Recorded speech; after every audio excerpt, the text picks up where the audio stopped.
Hello and welcome to this presentation on ARP cache poisoning. This presentation was initially done November 2nd. It was done with the NetSec group present at the GSU library. However, unfortunately, there was a technical difficulty and the sound never actually recorded. So I'll be doing this over again. Today we're going to be looking at ARP cache poisoning. It's a type of man-in-the-middle attack. For those of you who have not been introduced to me, my name is Mo. I am the leader of the CTF interest group for PantherHackers. Since there's a lot of overlap, I was asked to do a quick talk for the NetSec group, so that's what we'll be doing today. Before we get started, I do want to have a quick disclaimer. The content of this talk is purely educational.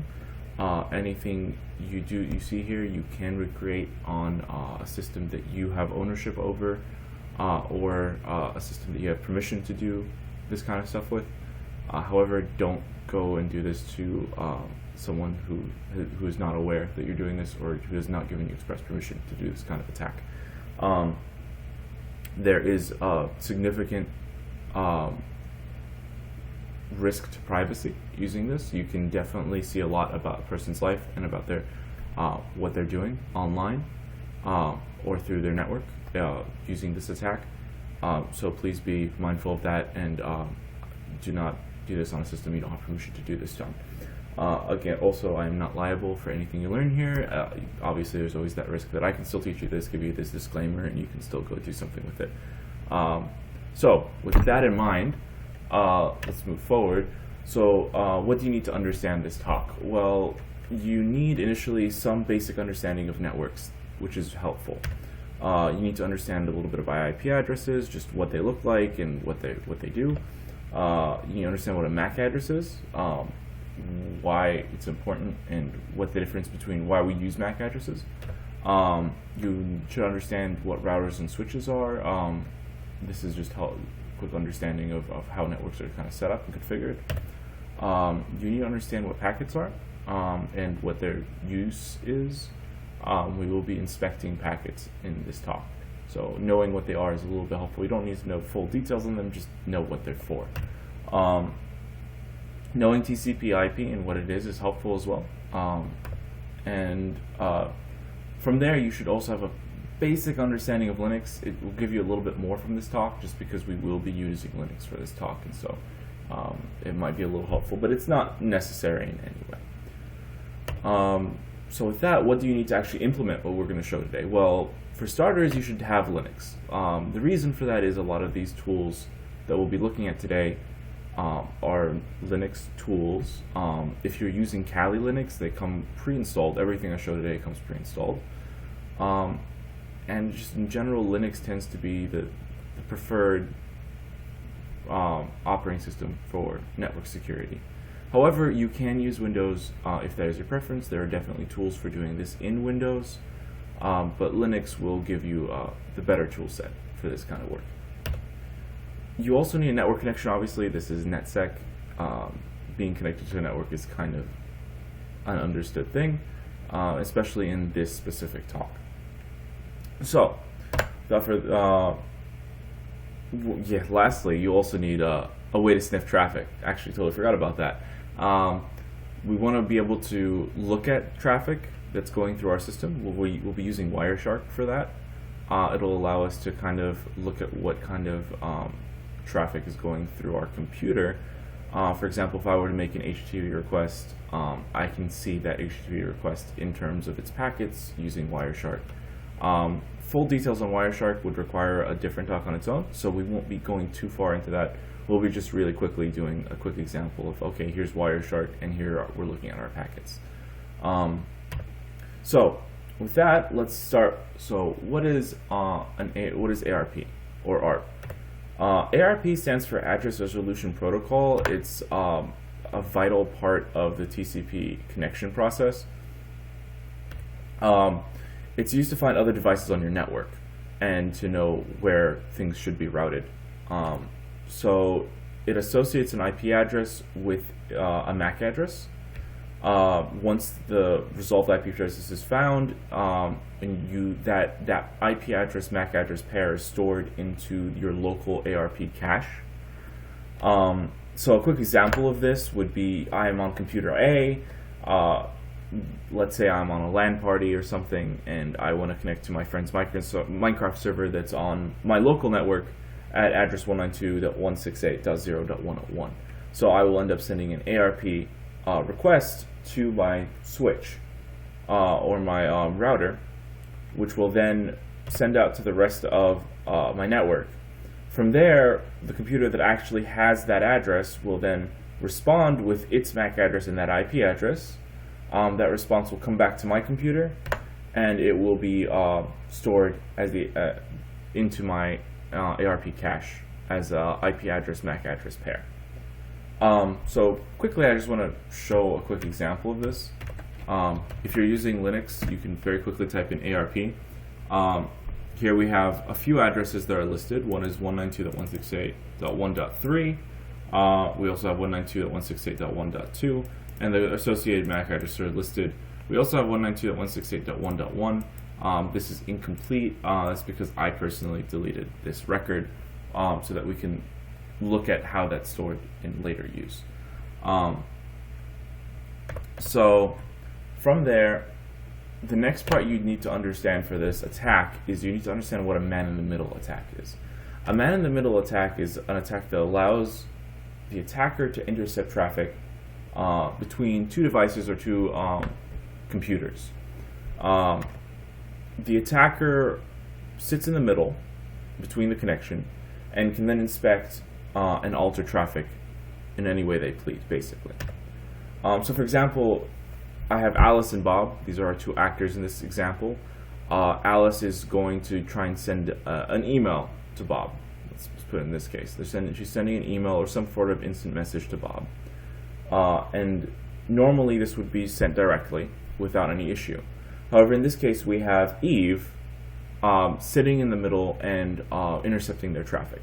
So Alice goes to send her message to Bob, and Eve in this case says, "Hey Alice, I'm Bob, what's your message?" She receives the message, and then after altering or inspecting the message as she wants, she can then send it off to Bob and say, "Hey Bob, I'm Alice, here I have a message for you." And in this case, since this is over a network and neither actor knows for sure who the other person is, they don't at all know that their message was intercepted at any point. It's also worth noting that if Eve wanted to, she could actually just not send the message at all. That could be intercepted and just never sent. Or Eve could send back a message to Alice pretending to be Bob. That is also a possibility. So here's where we come up with ARP cache poisoning. So ARP cache poisoning relies on the concept that ARP lacks any authentication. I can fake an ARP response packet, and once it arrives at my target, the target has no way of validating that I actually provided a valid ARP packet. All it cares about is that it received one, and if that packet overlaps with an old record, it's immediately overwritten. So let's say I'm trying to get the ARP cache changed so that instead of pointing to 192.168.2, it associates that with my machine. I can do that without too much of a problem. The goal of the ARP cache attack is firstly to cause the victim to send all traffic intended for the host to me so that I can intercept it. And it's also, the goal is to cause the host to send all traffic intended for the victim to me as well. So that way I'm intercepting outgoing traffic and I'm intercepting ingoing traffic. Lastly, the goal here is to obviously modify or inspect the traffic in whatever way I need to, and then forward it on to the indented target if that is what I want to do. Because again, in a man-in-the-middle attack, you're probably better off not having the traffic stopped where you're at. You want the person to think everything's going as normal, so keep sending that traffic. So real quick, let's do a quick demo. I have a Raspberry Pi running that is on 192.168.1.11, my bad. It is just constantly pinging Google at this point, nothing too complicated. So I'm going to use a tool called EtherCap. It, again, comes with defaultly installed on Kali Linux, but it's very easy to install on any Linux software, any Linux operating system. So to quickly get this set up, the first thing I do is I say I'm doing a unified sniffing attack. I say I'm doing it over my wireless LAN because that is where what my system is connected to my router with. From there, I'm going to get a host list. This is the only host at this point is my router, but I'm going to do a quick scan for hosts, see what else is on my network that I can take advantage of. So here we have 3 different devices. The one we care about is present, which is 192.168.1.11. So I'm going to say I want my router to be target 1, and I want my Raspberry Pi to be target 2. I could obviously add more or less targets as needed, but in this case, I just care about those 2 devices. Those are the 2 devices I'd like to intercept. From there, I can go to the top here and say I want to start an ARP cache poisoning man-in-the-middle attack. Send remote connection, sniff remote connection, hit OK. And with that, I've started intercepting traffic. So now we obviously want to see the traffic we're intercepting. So here's where Wireshark comes in handy. So I'm going to start out by saying I want to look at the traffic over my wireless LAN adapter. Open that up. Right off the bat, we immediately start seeing traffic from that IP address we're interested in. So let's filter that down.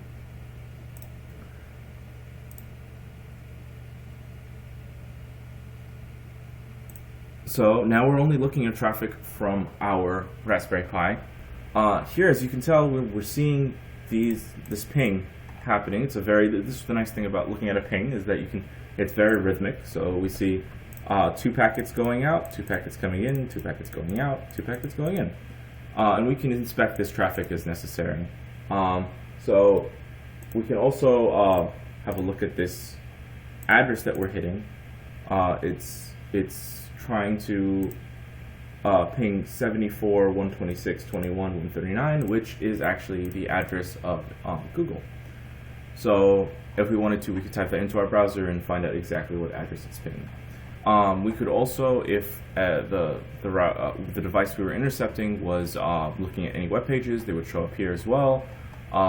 Any kind of Skype call, VoIP, any kind of network traffic, we at the very least would be able to intercept. Now, whether we'd be able to make use of that information or not depends greatly on if that information is encrypted and what tools we have available to work with.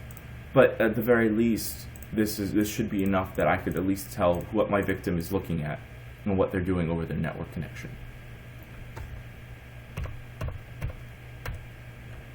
So, real quick, let us quickly go over what the limitations and strength are for an ARP cache poisoning attack.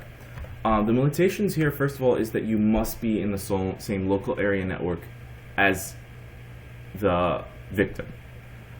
In some cases, you even need to be in the same virtual local area network. So what that means is that I have to be connected to the same wireless router or switch that my victim's connected to. And while some wireless routers, such as mine, will allow me to intercept traffic from a device that is connected to an Ethernet port on the router, some devices might not let you do that. So at the very least, you have to be on the same router. Sometimes you may need to be in the same virtual local area network, which means you have to be on the same hardware even. But in general, the thing to understand is this attack requires a device that's on the same network as your victim. It's also very easy to detect. the way ARP cache poisoning works is it's generally sending out a bunch of ARP packets. I think we can actually take a quick look at this from here. If we look, we can see here that we constantly are sending out ARP packets every few seconds, asking for this same IP address, who has 192.168.1.11, and constantly overwriting and making sure we have this updated. So if somebody's looking for this, they might see this and be like, hey, this looks kind of suspicious that we keep sending out these packets. So it's not too hard to find when somebody's trying to do a poisoning attack if you have the correct scripts for it. But this brings us to the strength of what ARP cache poisoning lets us do, and that's, first of all, it's easy to run, extremely easy to run. It took us all of 30 seconds to pick a victim and start poisoning them and get their information. There's a very low barrier to entry. Installing the tools is not difficult. And as long as you understand how to navigate the tool and how to pick your target, it's not a difficult process. And the other major strength is, generally, if you aren't looking for an ARP cache poisoning attack, you aren't going to find it. If you are the victim of an ARP cache poisoning attack, you're likely not going to notice.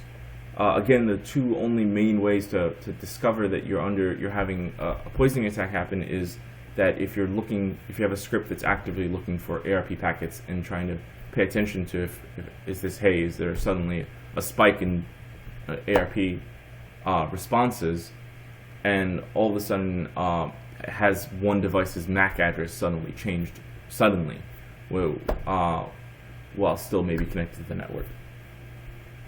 But if you're not looking, you're not going to find it. And it also allows the attacker to, since this is a man-in-the-middle attack, intercept, modify, and stop packets as they'd wish. If I had the correct software up, I could probably stop a packet, change some things, send it on its way, and if the information isn't protected or encrypted, it's kind of trivial to do that. So here's the defenses that we can implement to stop ARP cache poisoning, or at least make it more difficult.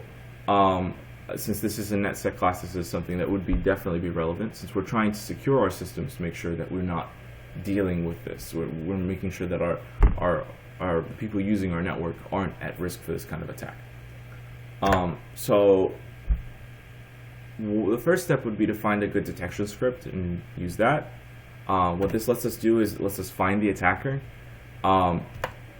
Really, there's two possibilities with an attacker. Either they're on your network physically, or they're on your network through a device that's already on your network from somewhere else that they've compromised.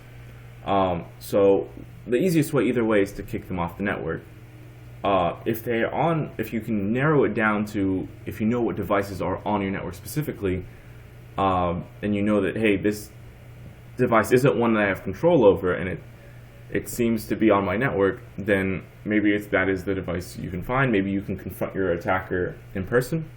But generally speaking, the only way you'll be vulnerable to remote is if one of your own devices is compromised. And since it isn't difficult to install these tools, it's very likely that someone can install some form of ARP cache poisoning tool and begin intercepting your traffic and just sending it back to themselves over the network once they're done. This obviously works great. Again, this works if you have a big system or a small system, just because it's not difficult to kick devices off the network. Detection scripts can be run over a big network spectrum. It can be run over on your local network. It can be run on a library network, wherever it needs to be run. Other option is packet filtering. You can maybe say, hey, I don't want ARP packets going out for anyone. If you need to know where devices are on the network, maybe ask the router directly, or find a different way of handling it. I don't want any device to be able to send an ARP request packet. That's an option. There's probably multiple ways of packet filtering as well. Another option is cryptography. You could implement cryptography over your network, from your host to your devices that are connected, or maybe in most cases like HTTPS, that even if you are intercepted, as long as you have HTTPS running and you know that certificate is valid, that you don't have to worry about someone intercepting your traffic and reading it. And one last option is to implement static IP on your network. Say, hey, look, these MAC addresses should be linked to these specific IP addresses. If something changes, all of a sudden, then you know there's a red flag there because that shouldn't be changing. So with that, here's where I normally ask questions. However, obviously this is a recorded talk. Feel free to reach out to me. I'm available on both on NetSec and CTF Slack channels in the PantherHackers Slack. I'm available by email at mhijazi1@student.gsu.edu. If you have any further questions, feel free to reach out. And thank you for your time. Thank you for listening to this talk.